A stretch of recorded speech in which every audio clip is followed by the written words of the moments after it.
हैं। तो चलिए सबसे पहले मैं राजीव का ही रुख कर लेती हूं। तो राजीव, क्योंकि आजकल आप यूपी में ही हैं तो बहुत अच्छे से आपसे समझना चाहूंगी कि जो ये दम भर रहे हैं अखिलेश यादव, हालांकि राजीव कहा जाता है जब हम बात अब वन नेशन वन इलेक्शन की चल पड़ी है तो सभी के सियासी बयान सामने आ रहे हैं और जानकार जो हैं, एक्सपर्ट्स जो हैं, और आप भी इस बात का जो है जिक्र कर चुके हैं कि वन नेशन वन इलेक्शन से जो रीजनल पार्टियां हैं उन पर बहुत असर पड़ता है, वो कहीं ना कहीं वो कमजोर हो सकती हैं, ऐसी बातें कही जा रही है। और इस बीच जब अखिलेश यादव कह रहे हैं कि भाई आप कराइए चुनाव और उसकी शुरुआत आप यूपी से कीजिए, सब पता चल जाएगा कि कौन जनता किसके साथ है, किसका क्या हश्र होगा। और ये जवाब जब बीजेपी के नेताओं से पूछा जाता है, इस पर जब सवाल किया जाता है तो वो घोसी उपचुनाव का वो जिक्र कर देते हैं। तो आखिर यूपी का जो ये राजनीतिक परिस्थितियां हैं वो अभी आपको किस तरह से दिख रही हैं? गठबंधन की बात करें, क्षेत्रीय पार्टियों की बात करें, कहां नजर और कैसे दिख रही हैं?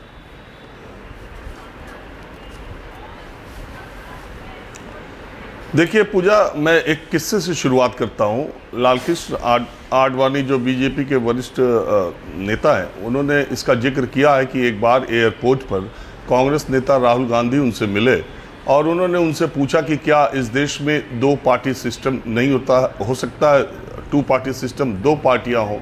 मतलब उनका इशारा ये था कि देशव्यापी हम और आप आमने सामने लड़ें, ऐसी व्यवस्था होनी चाहिए।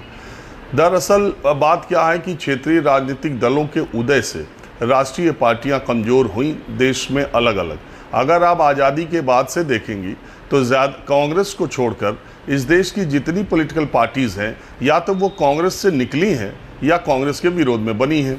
तो वो ज़्यादातर, आज आप देखिए ममता बनर्जी जो कांग्रेस की ही नेता थी, वहाँ से निकलकर आज वाईएसआर कांग्रेस, जगन रेड्डी को देखिए वो कांग्रेस से ही निकले हुए हैं। तमाम राज्यों में अगर आप शरद पवार को देखें वो कांग्रेस से ही निकले हुए हैं। तो तमाम राज्यों में रीजनल पॉलिटिकल पार्टीज़ अपने रीजनल एस्पिरेशंस और क्षेत्रवाद और क्षेत्रीयता, जातिवाद और तमाम मुद्दों को एक साथ जोड़ करके उन्होंने क्षेत्रीय अस्मिता की बात उठा करके, जैसे डीएमके है, एआईडीएमके है, उन्होंने स्टेट्स में नेशनल पार्टीज़ को ख़त्म सा कर दिया। यही हाल उत्तर प्रदेश में भी 30 सालों तक करीब तक था, जबकि दोनों नेशनल पॉलिटिकल पार्टीज़ कहीं नहीं थी। अब बात आती है वन नेशन वन इलेक्शन की। इस पे हम लोग पहले भी चर्चा कर चुके हैं। वन नेशन वन इलेक्शन का जो अभी एक शिगुफा सा छोड़ा गया है, और जो इसकी बहस इसलिए तेज हुई क्योंकि पार्लियामेंट का सेशन जो बुलाया गया, अभी तक इसका एजेंडा क्या है सरकार ने जारी नहीं किया है। और पार्लियामेंट के सेशन के साथ साथ ही उन्होंने एक कमेटी बना दी और उनके मेंबर्स का नोटिफिकेशन भी कर दिया। अब सवाल ये उठता है कि इसी सेशन या अगले, या सरकार के दिमाग में ये 4 राज्यों के विधानसभा चुनाव, जिसमें 2-3 राज्यों से बीजेपी के लिए अच्छी खबर नहीं आ रही, तो वो भारतीय जनता पार्टी लोकसभा के साथ ही इन 4 राज्यों के चुनाव कराना चाहती है। तो ये तमाम बातें सामने आ रही हैं। लेकिन आश्चर्यजनक रूप से अखिलेश यादव देश के पहले ऐसे नेता हैं जो ये कह रहे हैं कि हमारे स्टेट में चुनाव सबसे पहले करा लिए जाएं, प्रयोग करे जाएं। अभी 1.25 साल पहले ही चुनाव, 1.5 साल पहले हुआ था।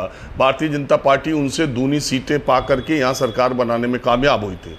तो इन 1.5 सालों में सरकार के खिलाफ कितनी एंटी इनकम्बेंसी है, या अखिलेश यादव चुनाव के लिए फिर जाने के लिए क्यों तैयार हैं, ये अखिलेश यादव जाने। लेकिन ये जरूर है कि अगर लोकसभा और विधानसभा के चुनाव कराए जाएंगे तो तमाम राज्यों की विधानसभाओं को भंग करके उनके साथ भी कराया जा सकता है। लेकिन मुझे ये लग रहा है कि ये अभी दूर की कौड़ी है और ये इतना जल्दी नहीं हो पाएगा। लेकिन अगर हुआ तो सिर्फ सब राज्यों के चुनाव लोकसभा के साथ कराए जाएंगे। तो ये अभी इसके लिए संविधान संशोधन होगा, एक लंबी प्रक्रिया है। तो मैं अक्सर से वन नेशन वन इलेक्शन का जो विरोध या उसके विपक्ष में जो तर्क दिए जाते हैं, वो तर्क यही है कि क्षेत्रीय राजनीतिक पार्टियों को निपटाने के लिए नेशनल पार्टी जैसा, क्योंकि जब इलेक्शन एक साथ होगा तो नेशनल मुद्दों पर ज़्यादा जनता का ध्यान जाएगा, शायद रीजनल पॉलिटिकल पार्टीज, लेकिन वो तब जब हो तब देखा जाएगा। दूसरी बात, आपने जिक्र घोसी उपचुनाव का किया, मैं घोसी में हूँ।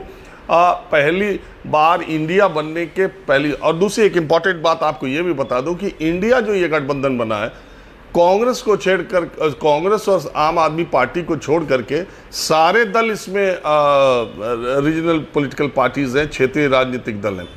तो ऐसी स्थिति में अभी जो इलेक्शन हो रहा है घोसी उपचुनाव बड़ा इंपॉर्टेंट इलेक्शन है और आप यकीन भी नहीं कर सकती, दर्शक भी यकीन नहीं कर सकते कि कितनी बड़ी ताकत भारतीय जनता पार्टी ने यहाँ लगाई है, समाजवादी पार्टी ने भी लगाई है और कितने मंत्री कितने विधायक है यहाँ पर लगे हुए हैं।